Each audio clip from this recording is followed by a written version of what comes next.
E houve, de facto, uma onda de consternação sensível pelo aparelho legislativo norte-americano com as notícias que iam chegando de Timor-Leste. Senadores e representantes, republicanos e democratas, escreveram inúmeras cartas ao presidente Bush protestando contra aquilo que tinha acontecido em Timor-Leste e exigindo a adoção por parte dos Estados Unidos de medidas realmente enérgicas para penalizar a Indonésia pela maneira como estava a conduzir esta ocupação ilegal de um território estrangeiro. Aqui, na Câmara dos Representantes e no Senado, foram realizadas duas comissões de inquérito separadas, foram chamados a depor os dois americanos que tinham testemunhado o massacre e chamados também representantes de organizações humanitárias norte-americanas. O Senado e o Congresso pediram ao Departamento de Estado, nessas duas ocasiões, que enviassem também representantes seus para explicitar claramente a política externa norte-americana para com Timor-Leste e para com a Indonésia. Nessas duas ocasiões, o governo, com um pretexto ou com outro, declinou o convite. A nível das instituições americanas, o problema de Timor-Leste foi, pela primeira vez, levado a uma conferência de imprensa no Departamento de Estado, no próprio dia em que foram conhecidas as notícias da matança de Dili. Era dia 13 de novembro de 1991, uma sexta-feira. On an alleged massacre in East Timor this morning, in which the numbers vary from 20 to 50 people killed, 2 American newsmen badly beaten, Mr. Alan Lairn and Ms. Amy Goodman from WBA Radio New York, and he's a writer for the New Yorker magazine. This is supposed to have taken place this morning close to Dili, East Timor. I can tell you what we know about it. I can't confirm for you some of the details of the incidents, nor can I talk in specific terms about the American, at least one American that we know that was injured, but let me run through it. According to reports reaching our embassy in Jakarta and from the wire services, a violent incident occurred on Tuesday morning in Dili, the capital of East Timor. While we can't confirm any details, it appears that a demonstration turned into a violent confrontation in which a number of persons were reportedly killed. We understand the demonstration grew out of a memorial service for a Timorese killed in an incident 2 weeks earlier. At least one American journalist was injured and has now left Indonesia. He is now in Guam. We don't have a Privacy Act waiver for him, so there's no more detail I can provide you on that individual. We do understand that the situation in Dili is now calm. Estimates of the number of persons reportedly killed vary widely. We understand the injured also included several citizens of other countries, as well as numerous demonstrators and members of the Indonesian security forces. We certainly regret the violence, and we look forward to a more complete report of what took place. We have discussed the situation with the Indonesian authorities, and we have urged them to conduct a prompt and full investigation. In your policy position in November the 1st, 88, you say that you follow the situation in East Timor closely. Will an incident like that make you follow the situation any closer? As I said, we're following this particular situation closely. We've been in touch with the Indonesian government. We're looking forward to hearing more from our embassy about the situation.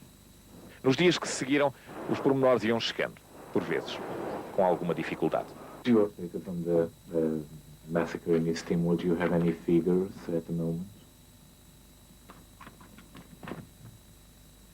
I don't have any new figures. What we've seen is the Indonesian government has announced its intention to launch an investigation into the tragic events in East Timor. We're gratified to see that announcement. We're making our very serious concern known to the government of Indonesia in Jakarta and by calling in the Indonesian ambassador here in Washington this afternoon.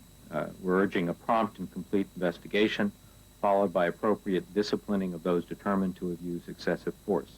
In addition, our embassy in Jakarta is sending a team to East Timor early tomorrow to assess the situation. We believe that nothing that may have taken place could justify a military reaction of this magnitude, resulting in such a large loss of life by unarmed civilians. Its Ambassador Ramlee will be meeting with Deputy Assistant Secretary Kenneth Quinn at 2 p.m. Richard, in another area. Before you go to another area, do you have any readout on the meeting here yesterday of the Portuguese ambassador? No. State Department? And do you have any comment to the initiative by Senator Claiborne Pell on cutting aid, military aid to Indonesia, in his words, as a credible response to this atrocity? That's what I think the New York Times. We, first of all, we agree with Senator Pell's condemnation of the killings. We share his concern about the situation there. And we would agree with the sense of the Congress resolution expressing that condemnation. Our military assistance program is, in fiscal year 1992, is a request for $2.3 million. It's entirely for the training and education of Indonesian military personnel, and we think that a continued and well-focused military assistance program for Indonesia can contribute to the professionalization of the Indonesian military, and these kind of programs expose the trainees to democratic ideas and humanitarian standards. Do you have any doubts on yesterday's meeting here between the Indonesian ambassador and somebody in the department in connection with Tuesday's massacre? No, I didn't do one because I think we ran through in advance the issues that we were going to raise.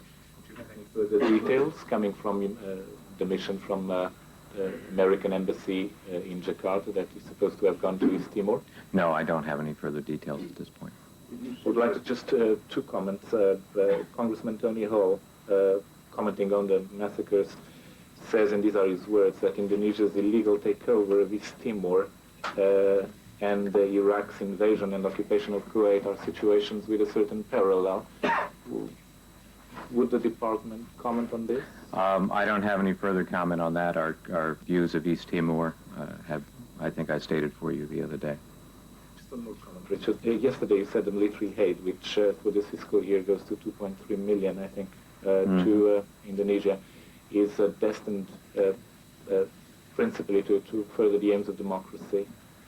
Does the record of the Jakarta government over the past few years and this latest tragedy, does it make you consider whether these aims are being really pursued with success there, or will you reevaluate the situation in the light of new information that's coming from the country? No, I think I said yesterday that we certainly did have concerns about the shootings there, and that we'd raise these. We're raising these with the Indonesian government.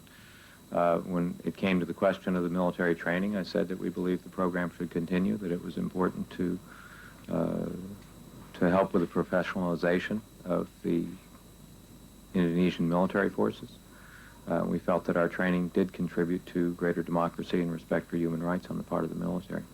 O Senado organiza nova comissão de inquérito bastante alargada, na qual são ouvidas as principais organizações de defesa dos direitos do homem e, novamente, são chamadas as testemunhas do massacre. Até aqui, formalmente, o Departamento de Estado em Washington ainda não tinha chamado Alan Nairn e Amy Goodman. On Haiti, please. Yes. I'm going to do Haiti right now. On Question on Timor. The two journalists that testified today on the Hill said that they hadn't been approached by the State Department for debrief on their experience. Could you confirm that? Sir, I just said in response to this lady's question, I'm unaware of a testimony on the Hill this morning. I said Yes, I would but be the- happy to look into it. No, so it's a little I'm sorry. difficult to respond, excuse me, to something I know nothing about. No, but then I'll formulate the question in another manner. Has the State Department approached the two witnesses of the massacre 3 weeks ago for a debrief, a I formal do not debriefing? know. I will be happy to look into this for you. Thank you very much. George, you want to do Haiti? E nessa mesma noite, os dois jornalistas americanos foram pela primeira vez ouvidos na sede da diplomacia dos Estados Unidos. Nessa altura, em frente à Embaixada da Indonésia em Washington, havia frequentes manifestações contra o regime. Havia a secreta Indonésia também a fotografar jornalistas. E havia surpreendentes pedidos de esclarecimento de quem por lá passava. Peter McQuire é um académico que nada sabia sobre Timor. Ficou a saber alguma coisa. Portugal actually abandoned it? I mean, there was no Portuguese government there when it was taken over by the Indonesians? Or was there a Portuguese government there? I would ask you to address that question to the Portuguese government, but that's basically the issue. They had been abandoned. In other words, they just walked away from the colony. Entretanto, os indonésios nomeiam uma comissão de inquérito sobre o massacre de Dili e no Departamento de Estado. A comunicação com Margaret Detweiler, a porta-voz, começa a ser realmente difícil. Os americanos estavam irritados. December the 4th, you actually said here that the Libyan Commission of Inquiry into the Pan Am accident didn't warrant your confidence because it was a Libyan commission investigating a Libyan affair. Right. Why this Indonesian commission investigating an Indonesian affair justifies your confidence as you have expressed it so far? I don't believe that I expressed my confidence. I believe what I expressed was the facts as they are on the ground. I did express the United States has continuously condemned these tragic killings. I have said, as I do in many countries, when a process is going on, I acknowledge the process is going on. I said we will be watching it very closely, and we are. You don't actually express formally your confidence on the Commission of Inquiry at the moment. Did I read you correctly on what you said? What you read me correctly as saying is that the United States government continues to press the Indonesian government for a complete and credible investigation by the Interagency Investigatory Commission. The ambient that surrounds this investigation, the composition of the commission, does it satisfy at the moment the United States? Are you at ease that the thing is being conducted properly? Or do you have reservations, sir? I will continue, sir, to characterize our position on this matter as I have. I've restated it again twice today. The United States has condemned these killings. The United States, I have just told you again, will continue to press the Indonesian government. I don't know how much fuller I can be for you. This is our politics. The matter of the confidence or not that you have on what's happening there. If you're satisfied with the way that things are going, the last time you addressed this was about 10 days ago. Ever since, haven't you had any This investigation, sir, is continuing. It is no different. There's a current investigation, for instance, you haven't asked me about, in Mexico. That is going on concerning those killings. I do not stand here and interject myself in the middle of investigations, whether it's Indonesia, whether it's El Salvador, whether it's Mexico, or wherever it's taking place. I'm acknowledging that this is going on. E, finalmente, quase 2 meses depois do massacre de Dili, o governo americano aceitou, por assim dizer, sentar-se no banco dos réus da comissão de inquérito nomeada pelo senador Pell na Comissão de Relações Externas do Senado norte-americano. Foi um acontecimento seguido com enorme excitação pela comunidade diplomática portuguesa e pelo governo português. O Estado-Maior da Embaixada de Portugal em Washington veio aqui ao Capitólio sentar-se tão próximo da frente quanto possível na sala onde ia decorrer o inquérito, o que foi um erro notável. Nunca, na história das relações entre Portugal e os Estados Unidos, Portugal foi tão insultado como na declaração do secretário de Estado adjunto Kenneth Quinn sobre Timor-Leste. In 1991, East Timor received about $170 million in Indonesian government grants. The $170 million, one might note, is in nominal terms almost exactly 100 times the average yearly development expenditure for East Timor in the last days of colonial rule, all of which was in the form of repayable loans. The results of such investment are striking. In 1974, after 4 centuries of colonial rule, East Timor had 47 elementary schools, 2 middle schools, 1 high school, and no colleges. Now, it has 574 elementary schools, 99 middle schools, 14 high schools, and 3 colleges. In 1974, East Timor had 2 hospitals and 14 health clinics. Now it has 10 hospitals and 197 village health centers. In 1974, East Timor had 100 churches. Today it has 518. In 1974, East Timor had 20 kilometers of surfaced roads, all within the city of Dili. Now it has 428 kilometers throughout the province. In 1974, East Timor was plagued with endemic poverty. Today, poverty remains a problem, as it does elsewhere in that part of Indonesia, but starvation is extremely rare. The missing economic element is sufficient employment to fulfill rising expectations of newly educated youth. But new business investors insist on a peaceful environment, and that remains problematic until the East Timor issue is fully resolved. A Casa Branca sempre desenrolou a carpete vermelha para os presidentes da Indonésia. Sukarno foi aqui recebido por Kennedy e Suharto, por assim dizer, praticamente todos os mandatos têm feito aqui uma visita oficial. A informação que cobre as atividades do presidente dos Estados Unidos na Casa Branca. E essa tem sido notavelmente indiferente ao que quer que se passe na Indonésia no que respeita aos direitos do homem, não só na questão de Timor-Leste, mas em muitas outras áreas onde o regime indonésio tem um comportamento altamente questionável. Desde Kennedy que o regime de Jacarta é objeto de grandes manifestações de apreço por parte de presidentes norte-americanos.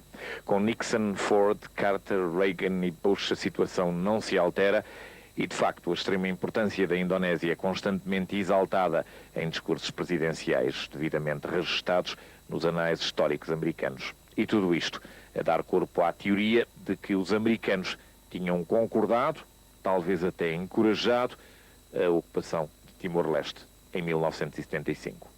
Henry Kissinger era secretário de Estado. Omnipotente, dizia-se, na formulação e execução da política externa. Nas suas publicações e discursos, Kissinger gosta de citar um diplomata da presidência de Truman, Dean Acheson, como dizendo que o bom secretário de Estado é aquele que sabe quem é o seu presidente. Kissinger sabia. E esta teoria da conspiração entre a administração e Jacarta na invasão da Indonésia tem ainda muitos seguidores na América. De facto, a agenda presidencial fala por si. Ford e Kissinger, um dia antes da invasão, estavam em Jacarta. No dia 5 de dezembro de 75, Gerald Ford brindava ao presidente Suharto no palácio em Jacarta, recordando que os últimos vestígios dos impérios coloniais tinham desaparecido e que a Indonésia representava a força, a autodeterminação e liderança na zona. Lê-se no texto do discurso presidencial. No dia 6 de dezembro, é emitido um comunicado conjunto por Suharto e Ford, com a América a continuar num aplauso caloroso de tudo o que o regime militar fazia, sem uma única referência a direitos do homem. Menos de 24 horas depois, as tropas indonésias, com armas americanas, entravam em Timor-Leste. Dada a diferença de horas, praticamente nessa altura, a bordo do Força Aérea número 1, o presidente dos Estados Unidos dizia em entrevista que esta tinha sido uma viagem notável, sem nada de negativo. Não há uma referência a Timor-Leste, nem uma referência minimamente crítica à Indonésia. E é de facto este aspecto da conferência no Força Aérea número 1 que lança alguma dúvida sobre a teoria da conspiração. É muito pouco provável, dada a vitalidade da informação americana, e não esquecer que estamos na era do pós-Watergate, com a presidência sob forte escrutínio dos jornalistas, é muito pouco provável que um presidente se arriscasse a não comentar um acontecimento como uma invasão a decorrer num país que ele acabava de visitar. Mesmo assim, outros indícios há e a teoria da conspiração ainda tem adeptos. Pouco depois do massacre de 91, a cadeia ABC transmitiu esta notícia, onde isso é referido. Tomorrow on Capitol Hill, members of the Senate Appropriations Committee will consider cutting off some of the American military aid to Indonesia, as the House has already voted, because of what the Indonesian government is doing in a place called East Timor. It's a frightening place. ABC's Charles Glass had to go there, disguised as a tourist. It looks like a tropical paradise. It is half of an island in the South Pacific, just a few hundred miles north of Australia. East Timor has recently opened to tourism, but journalists are not allowed. Why? Because East Timor is not paradise. Since Indonesia invaded East Timor 17 years ago, at least 1/6 of the population, over 100,000 people, have been killed by the Indonesian army operating with American weapons and American approval. In some ways, life today seems normal in the capital, Dili. But soldiers are everywhere. Aid workers and Timorese said anyone seen talking to a foreign visitor like myself would be interrogated and probably tortured. Tourists are followed and discouraged from going to the graveyards, particularly to this one, the Catholic cemetery of Santa Cruz. It was here last November that a memorial service for a young Timorese killed by the Indonesians turned into a demonstration for freedom. Indonesian soldiers and police opened fire, killing more than 100 unarmed demonstrators, including women and children. When the Santa Cruz shootings were captured on videotape by a British journalist, human rights groups for the first time had visual proof of a massacre, one of many they say have taken place under the occupation. The director of the human rights group Asia Watch visited Timor in disguise earlier this year and says Indonesia has yet to answer the most important questions. We still don't know where the dead and missing are. We don't know where the bodies are of those who were killed. We don't know who started the shooting or under whose orders. Intimidation by the army continues. Civilians told us that scores of people have been taken away and tortured. Only Timorese who have managed to flee say publicly what their countrymen inside say in secret. They take people's homes, take their possessions. Especially, they kill people as if they were killing animals. It all began on December 7th, 1975, when the Indonesian army invaded the newly independent former Portuguese colony. For 2 days before the invasion, President Gerald Ford and Secretary of State Henry Kissinger were in Indonesia to meet the country's president, General Suharto. A diplomat who attended the meeting said the U.S. approved Indonesia's action. It is absolute baloney. I don't know how you translate baloney into Portuguese, but it is absolute baloney to argue that the United States knew about it ahead of time and sanctioned it. That just is not true. Lawrence Eagleburger, dos adjuntos de Kissinger na altura da ocupação de Timor. Foi o último secretário de Estado da presidência de Bush. Atualmente está reformado do Departamento de Estado. Eagleburger e Philip Habib foram os interlocutores de Kissinger na única reunião do Departamento de Estado onde se sabe que se falou de Timor-Leste. Uma ata secreta de uma reunião é o único documento do Departamento de Estado dessa época onde confirmadamente são discutidos alguns aspectos da invasão. Kissinger convocou esta reunião por alguém do Departamento de Estado lhe ter mandado um telegrama durante uma viagem em que se levantavam questões sobre a legalidade da Indonésia utilizar material de guerra americano na invasão e ocupação de Timor-Leste. Este documento é inédito. Foi conseguido em fins de outubro pela publicação liberal americana The Nation. Foi parcialmente publicado em Portugal pela revista Grande Reportagem na edição de janeiro de 91.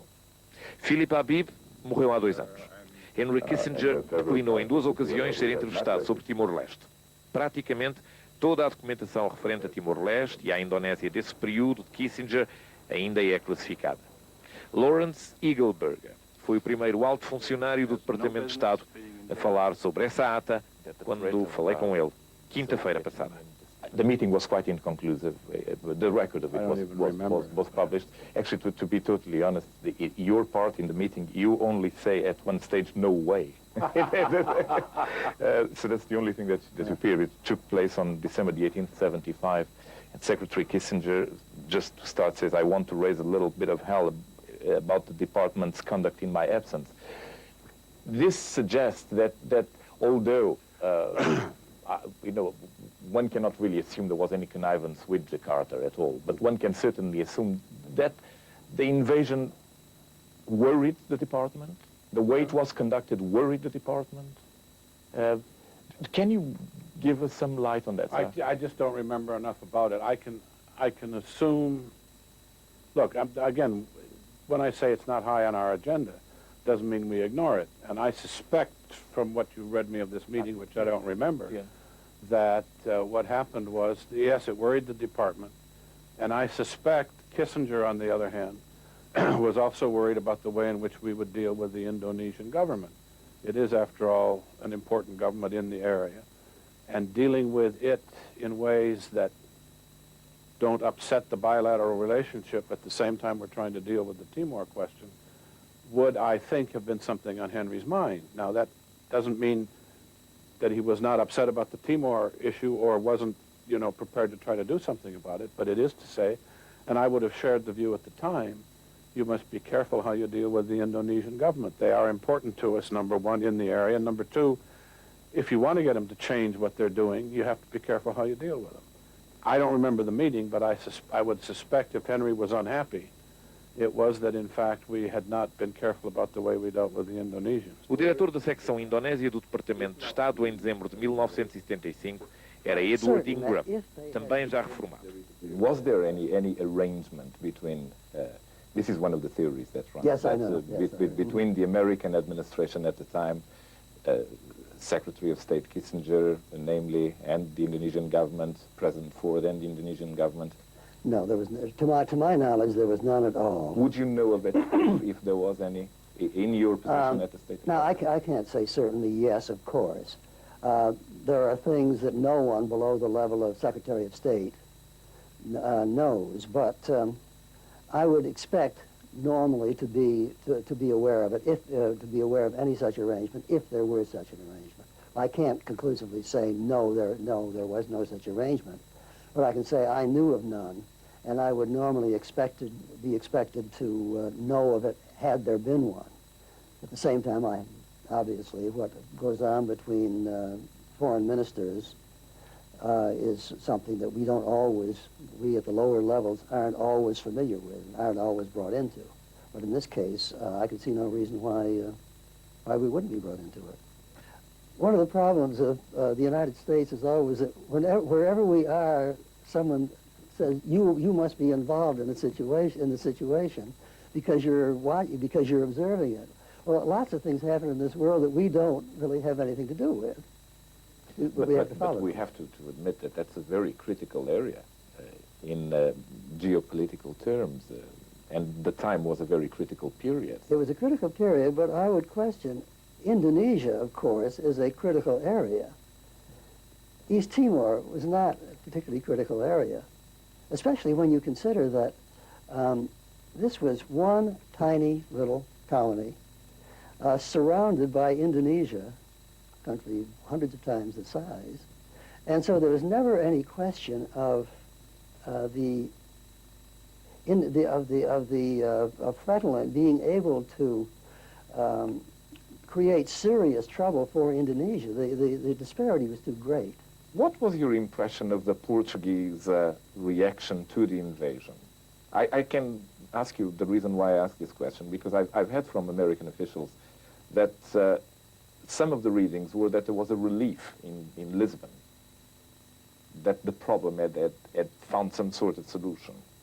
At that time, the main outside opposition to the incorporation of East Timor into Indonesia, my recollection is it seemed to come not from Portugal so much as from Australia, and not from the Australian government, but from individuals in Australia. Now, Australia has a special relationship to Timor going back to World War II, and there are many Australians who have a special feeling about Timor.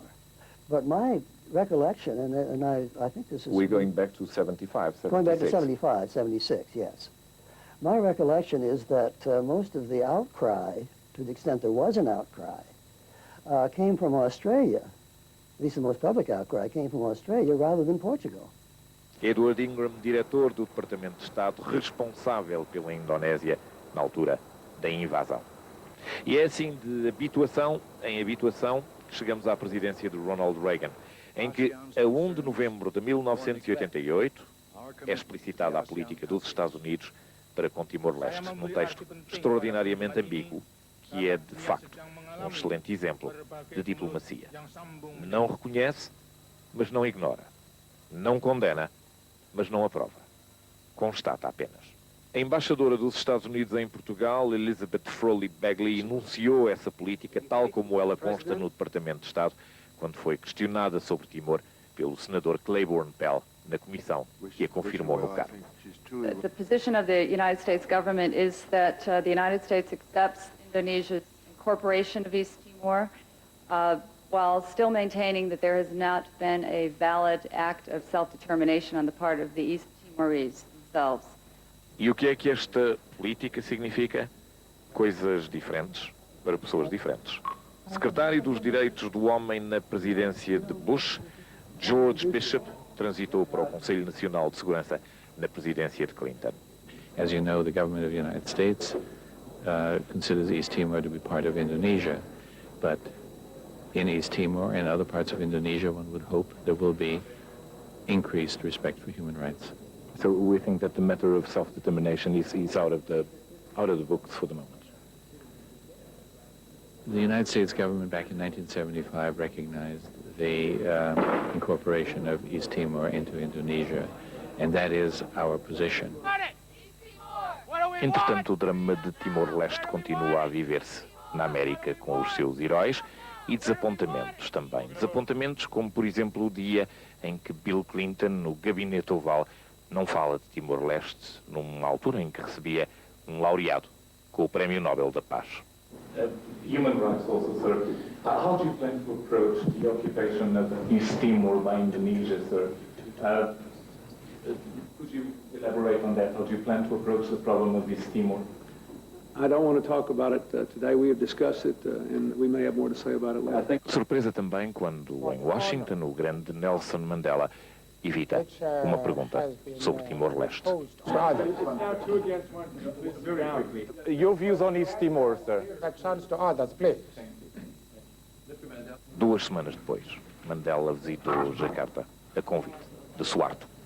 Mas as surpresas vieram também de Portugal. Períodos houve onde parecia haver uma manifesta dificuldade em colocar a questão da Timor-Leste. A identidade europeia de Portugal e as responsabilidades com a União pareciam por vezes conflituais com aquilo que se dizia ser um dever nacional. Presidência portuguesa da CEE, em várias ocasiões, portugueses representaram a Europa em Washington. Essa Europa, representada por portugueses, não dava certamente prioridade a Timor. Ou era ajuda à União Soviética, ou era o GATT, e se havia algum tempo para bilateralidades, então falava-se de Angola ao almoço. Timor não foi falado nesta visita de Cavaco Silva aos Estados Unidos em 92. Eu vim aqui, como sabe, na qualidade de Presidente do Conselho Europeu, tendo sempre ao meu lado o Presidente da Comissão, Jacques Delors. Isso tornava muito difícil tratar com o Presidente Bush assuntos bilaterais. Como já tive a oportunidade de dizer, apenas durante o almoço falámos sobre o processo de paz em Angola. Um desenvolvimento cujo significado só o tempo poderá revelar são os contactos diretos entre a resistência timorense e o governo indonésio.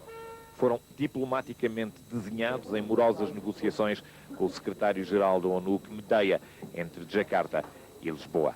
O ministro indonésio vai finalmente encontrar-se com representantes da resistência timorense.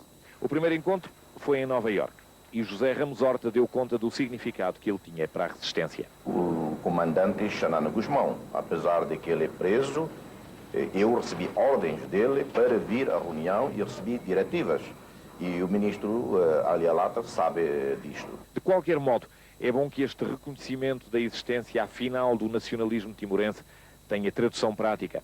José Ramos Horta, para a ONU, é uma entidade sem um reconhecimento específico, que entra na sede do Organismo Mundial em Nova Iorque, não pela área dos políticos, mas pela porta dos turistas. E ele é, francamente, mais do que isso. E também há heróis na história de Timor-Leste que diariamente se conta nos Estados Unidos. Brad Simpson é um herói. Todos os anos assinala o massacre de Santa Cruz com uma vigília de protesto em frente à Embaixada da Indonésia em Washington. É um estudante da Universidade de Georgetown.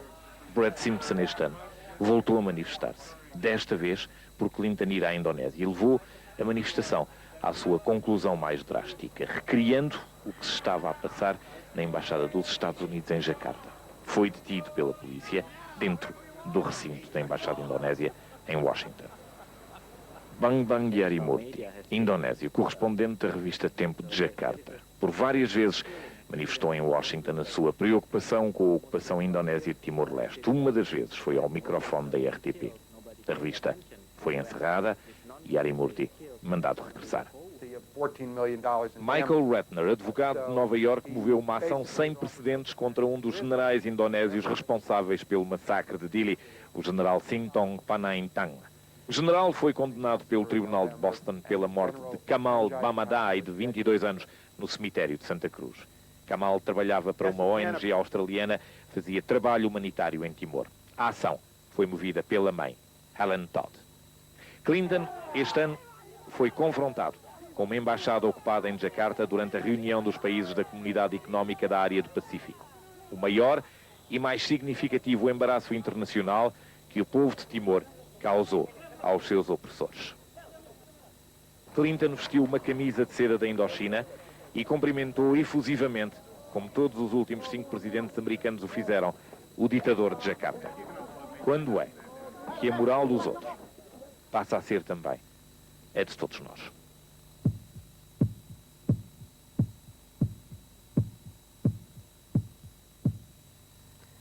Devemos apenas acrescentar que no chamado papel do Presidente Bill Clinton, neste caso concreto, referente à última visita do Primeiro-Ministro português a Washington, não consta uma única menção que seja a Timor. Voltaremos dentro de 15 dias para vos apresentar, se a atualidade não nos obrigar a fazer de outro modo, a reportagem de José Manuel Silva sobre a mulher portuguesa. Até lá, e em nome de todos os que produziram, realizaram e apresentaram esta emissão, boa noite para si.